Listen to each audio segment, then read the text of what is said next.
नमस्कार दोस्तों, चलिए जानते हैं राजस्थान की 50 फटाफट बड़ी खबरों को सिर्फ 10 मिनट में। लेकिन उससे पहले आप यह वीडियो कहां से देख रहे हैं हमें कमेंट में जरूर बताएं और वीडियो को लाइक करके चैनल को सब्सक्राइब जरूर कर लें। कर्मचारी चयन बोर्ड की एलडीसी भर्ती परीक्षा आज राजस्थान के 38 जिलों में शुरू हो गई। इस परीक्षा में करीब 5.8 लाख अभ्यर्थी शामिल हो रहे हैं। परीक्षा केंद्रों पर सुरक्षा के कड़े इंतजाम किए गए हैं और प्रशासन पूरी प्रक्रिया को पारदर्शी बनाने में जुटा है। भर्ती परीक्षा को लेकर युवाओं में काफी उत्साह देखा जा रहा है। राजस्थान में मानसून अपूरी तरह सक्रिय होता नजर आ रहा है। मौसम विभाग ने अगले 5 दिनों तक कई जिलों में भारी बारिश की संभावना जताई है। बारिश से तापमान में गिरावट आने की उम्मीद है, जबकि किसानों को भी इससे राहत मिलने की संभावना है। प्रशासन ने लोगों को मौसम संबंधी चेतावनियों का पालन करने की सलाह दी है।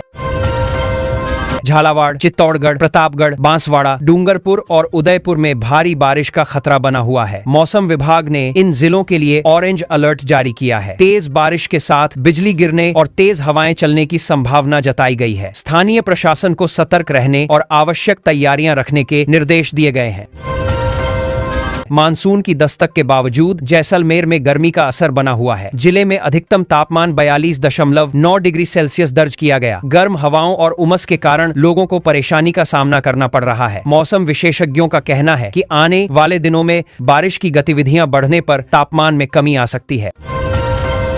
बीकानेर में भी गर्मी का प्रभाव अभी कम नहीं हुआ है। यहाँ अधिकतम तापमान 42.4 डिग्री सेल्सियस रिकॉर्ड किया गया। मानसून की सक्रियता बढ़ने के बावजूद दिन के समय गर्मी और उमस बनी हुई है। मौसम विभाग के अनुसार आगामी दिनों में बारिश होने से लोगों को राहत मिलने की उम्मीद है।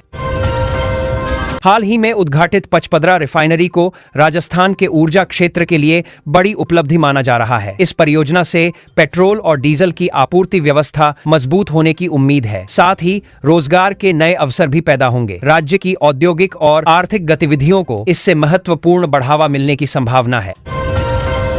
जयपुर मेट्रो फेज 2 परियोजना के तहत प्रहलादपुरा से टोडी मोड़ तक नया कॉरिडोर विकसित किया जाएगा। करीब 41 किलोमीटर लंबी इस परियोजना से शहर में सार्वजनिक परिवहन को मजबूती मिलेगी, यातायात का दबाव कम होगा और यात्रियों को बेहतर सुविधाएं मिलेंगी। सरकार इसे राजधानी के विकास की महत्वपूर्ण परियोजना मान रही है।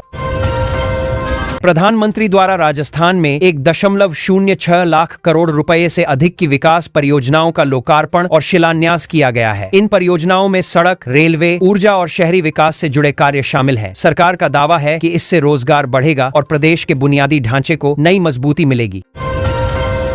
बूंदी में 6 जुलाई से राज्य स्तरीय कुश्ती चैंपियनशिप आयोजित की जाएगी। प्रतियोगिता में विभिन्न जिलों के खिलाड़ी भाग लेंगे। आयोजन स्थल पर तैयारियां लगभग पूरी कर ली गई हैं और खेल विभाग को उम्मीद है कि इस प्रतियोगिता से प्रतिभाशाली खिलाड़ियों को अपनी क्षमता दिखाने का अवसर मिलेगा और खेलों को बढ़ावा मिलेगा।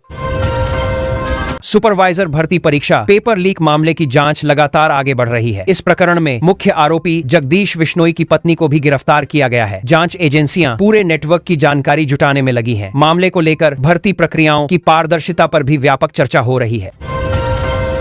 नीमराणा में एटीएम उखाड़कर ले जाने की घटना ने सुरक्षा व्यवस्था पर सवाल खड़े किए हैं। वहीं बहरोड में एटीएम का सायरन बजने से संदिग्ध लोग भाग गए और संभावित चोरी टल गई। पुलिस दोनों मामलों की जांच कर रही है और सुरक्षा व्यवस्था को और मजबूत बनाने की तैयारी की जा रही है। मौसम विभाग के अनुसार मानसून की उत्तरी सीमा अब उदयपुर, अजमेर और झुंझुनू क्षेत्रों से होकर गुजर रही है। इससे राज्य के कई हिस्सों में बारिश की गतिविधियां बढ़ने लगी हैं। विशेषज्ञों का मानना है कि आगामी दिनों में मानसून और अधिक सक्रिय होगा, जिससे कई जिलों को अच्छी वर्षा मिल सकती है।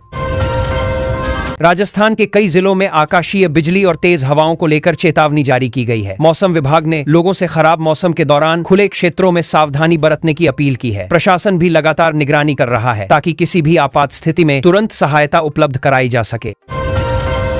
मानसून की बारिश किसानों के लिए राहत और उम्मीद लेकर आई है। कई क्षेत्रों में खेतों की तैयारी और फसल बुआई का काम तेज हो गया है। कृषि विशेषज्ञों का कहना है कि समय पर बारिश होने से उत्पादन में सुधार की संभावना बढ़ेगी। ग्रामीण क्षेत्रों में किसानों के बीच सकारात्मक माहौल देखने को मिल रहा है। बारिश के कारण कई ग्रामीण इलाकों में जल भराव की स्थिति बनने लगी है। प्रशासन ने संवेदनशील क्षेत्रों पर विशेष निगरानी रखने के निर्देश दिए हैं। स्थानीय अधिकारियों को राहत और बचाव संबंधी तैयारियां पूरी रखने को कहा गया है। लोगों से भी अनावश्यक नार्गिन से खासितार जोखिम न लेने और सुरक्षित रहने की अपील की गई है। बारिश के मौसम को देखते हुए पर्यटन विभाग ने राजस्थान के प्रमुख पर्यटन स्थलों पर विशेष सुरक्षा गाइडलाइंस जारी की है। पर्यटकों को जलभराव वाले क्षेत्रों और फिसलन भरे स्थानों पर सावधानी बरतने की सलाह दी गई है। विभाग का उद्देश्य पर्यटन गतिविधियों को सुरक्षित बनाए रखना है ताकि आगंतुक बिना किसी परेशानी के यात्रा का आनंद ले सके। LDC भर्ती परीक्षा के मद्देनजर शिक्षा विभाग और प्रशासन ने परीक्षा केंद्रों पर व्यापक व्यवस्थाएं की हैं। अभ्यर्थियों की सुविधा के लिए सुरक्षा, यातायात और निगरानी व्यवस्था को मजबूत किया गया है। अधिकारियों को निष्पक्ष और शांतिपूर्ण परीक्षा सुनिश्चित करने के निर्देश दिए गए हैं। परीक्षा केंद्रों पर विशेष सतर्कता बरती जा रही है।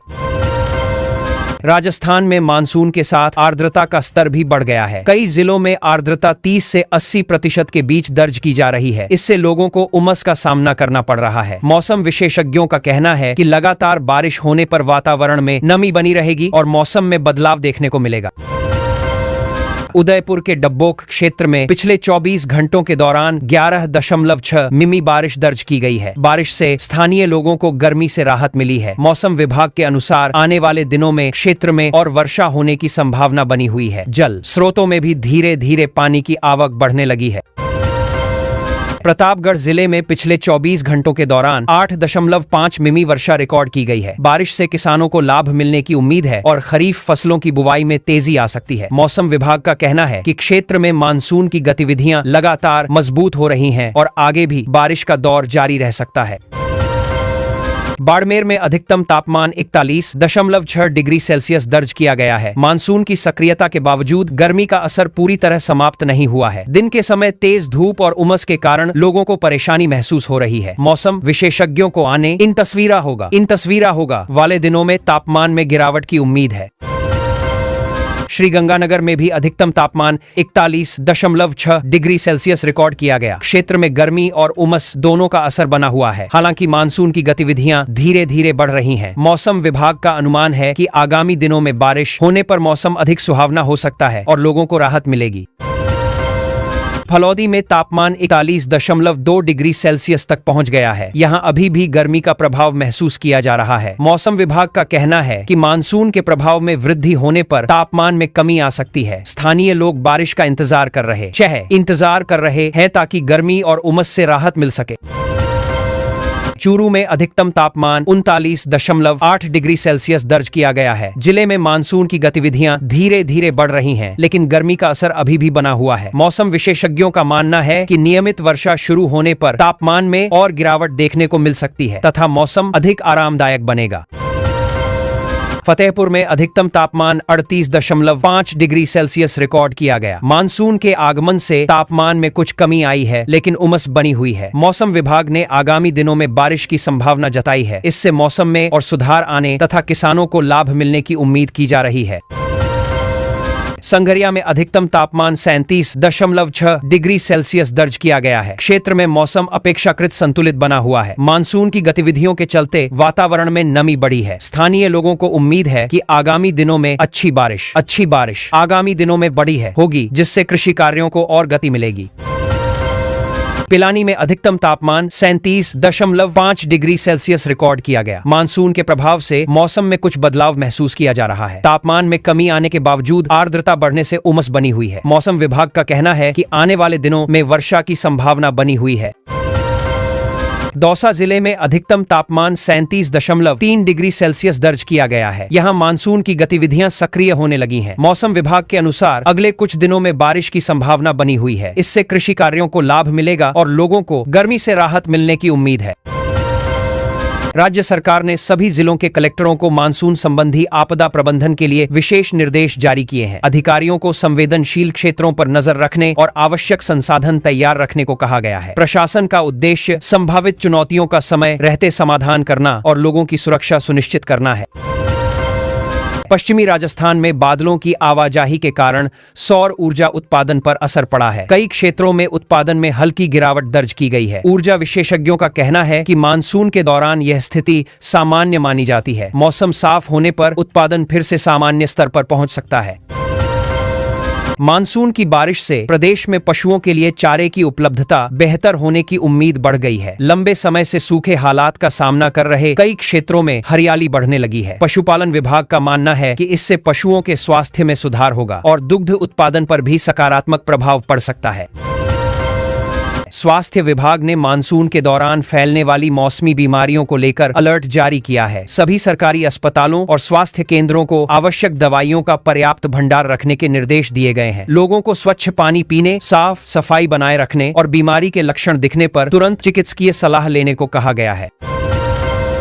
जयपुर सहित कई बड़े शहरों में मानसून पूर्व नालों की सफाई के दावों की समीक्षा की जा रही है। बारिश के बाद जलभराव की स्थिति को देखते हुए नगर निगम अधिकारियों से रिपोर्ट मांगी गई है। प्रशासन यह सुनिश्चित करना चाहता है कि भविष्य में जल निकासी व्यवस्था बेहतर रहे और लोगों को परेशानी न हो।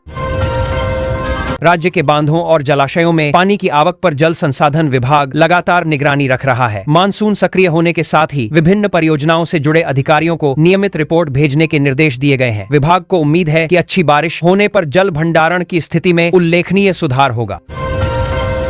बारिश के मौसम को देखते हुए रेलवे विभाग ने ट्रैक सुरक्षा पर विशेष ध्यान देना शुरू कर दिया है। कई संवेदनशील मार्गों पर अतिरिक्त निगरानी रखी जा रही है। अधिकारियों को ट्रैक निरीक्षण नियमित रूप से करने के निर्देश दिए गए हैं ताकि यात्रियों की सुरक्षा सुनिश्चित की जा सके और रेल संचालन सुचारू बना रहे। जल संचय जन भागीदारी अभियान के तहत राजस्थान में जल संरक्षण को लेकर जागरूकता बढ़ाई जा रही है। विभिन्न जिलों में लोगों को वर्षा जल संग्रहण और जल बचत के महत्व के बारे में जानकारी दी जा रही है। सरकार का लक्ष्य सामुदायिक भागीदारी के माध्यम से जल संसाधनों का बेहतर संरक्षण सुनिश्चित करना है। जयपुर में रविवार को विभिन्न सांस्कृतिक और साहित्यिक कार्यक्रमों का आयोजन किया जा रहा है। इन आयोजनों में साहित्यकार, कलाकार और सांस्कृतिक क्षेत्र से जुड़े लोग भाग ले रहे हैं। कार्यक्रमों का उद्देश्य स्थानीय संस्कृति को बढ़ावा देना और नई पीढ़ी को कला एवं साहित्य से जोड़ना है। मानसून की शुरुआत से ग्रामीण बाजारों और अर्थव्यवस्था में सकारात्मक माहौल देखने को मिल रहा है। किसानों में अच्छी फसल की उम्मीद बढ़ी है, जिससे खरीदारी और व्यापारिक गतिविधियों में उत्साह नजर आ रहा है। विशेषज्ञों का मानना है कि अच्छी वर्षा से ग्रामीण क्षेत्रों की आर्थिक स्थिति को मजबूती मिल सकती है। राज्य सरकार ने विभिन्न विभागों के अधिकारियों को लंबित विकास परियोजनाएं समय पर पूरी करने के निर्देश दिए हैं। परियोजनाओं की प्रगति की नियमित समीक्षा की जा रही है। सरकार का उद्देश्य विकास कार्यों में तेजी लाना और जनता को निर्धारित समय सीमा के भीतर सुविधाओं का लाभ उपलब्ध कराना है।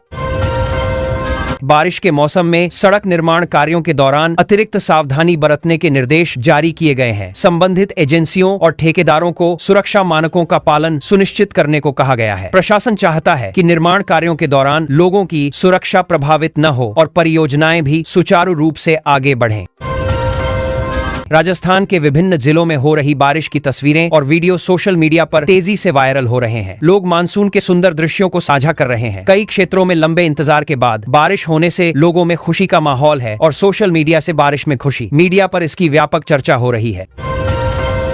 महिला एवं बाल विकास विभाग ने विभिन्न योजनाओं की प्रगति की समीक्षा के लिए विशेष बैठक बुलाई है। बैठक में योजनाओं के प्रभावी क्रियान्वयन और लाभार्थियों तक सुविधाएं पहुंचाने पर चर्चा की जाएगी। विभाग का लक्ष्य महिलाओं और बच्चों से जुड़ी कल्याणकारी योजनाओं को और अधिक प्रभावी बनाना है। राज्य में संभावित नई भर्तियों और रोजगार अवसरों को लेकर युवाओं में उत्साह बना हुआ है। विभिन्न प्रतियोगी परीक्षाओं की तैयारियों में बड़ी संख्या में अभ्यर्थी जुटे हुए हैं। रोजगार संबंधी चर्चाएं लगातार बढ़ रही हैं और युवा सरकारी नौकरियों के साथ अन्य अवसरों पर भी ध्यान दे रहे हैं। ऊर्जा विभाग ने मानसून के दौरान बिजली आपूर्ति को सुचारू बनाए रखने के लिए विशेष टीमें तैनात की हैं। इन टीमों को बिजली लाइनों की निगरानी और खराबी आने पर त्वरित मरम्मत करने की जिम्मेदारी दी गई है। विभाग का उद्देश्य बारिश के दौरान उपभोक्ताओं को निर्बाध बिजली आपूर्ति उपलब्ध कराना है। पंचायत राज विभाग ने ग्रामीण क्षेत्रों में बारिश से होने वाले संभावित नुकसान के आकलन के निर्देश जारी किए हैं। स्थानीय अधिकारियों को स्थिति पर नजर रखने और आवश्यक रिपोर्ट तैयार करने को कहा गया है। विभाग का लक्ष्य प्रभावित क्षेत्रों में समय पर सहायता और आवश्यक संसाधन उपलब्ध कराना है। राजस्थान की पारंपरिक हस्तकला और लोक कला को बढ़ावा देने के उद्देश्य से नई प्रदर्शनी आयोजित की जा रही है। इस आयोजन में प्रदेश के विभिन्न जिलों के कारीगर अपनी कला और उत्पादों का प्रदर्शन करेंगे। प्रदर्शनी से स्थानीय कलाकारों को नया बाजार मिलने की उम्मीद है तथा राज्य की सांस्कृतिक विरासत को भी प्रोत्साहन मिलेगा। विकसित राजस्थान के लक्ष्य को हासिल करने के लिए राज्य सरकार विभिन्न योजनाओं के क्रियान्वयन में तेजी ला रही है। विभागों को जमीनी स्तर पर काम की नियमित समीक्षा करने और लाभार्थियों तक योजनाओं का पूरा लाभ पहुंचाने के निर्देश दिए गए हैं। सरकार का मानना है कि इससे विकास कार्यों की गति और प्रभाव दोनों बढ़ेंगे। मानसून के साथ ही पूरे राजस्थान में व्यापक वृक्षारोपण अभियान चलाने की तैयारी शुरू हो गई है। वन विभाग और अन्य सरकारी एजेंसियां विभिन्न क्षेत्रों में पौधारोपण कार्यक्रम आयोजित करेंगी। इस अभियान का उद्देश्य हरित आवरण बढ़ाना, पर्यावरण संरक्षण को मजबूत करना और जलवायु संतुलन बनाए रखने में योगदान देना है।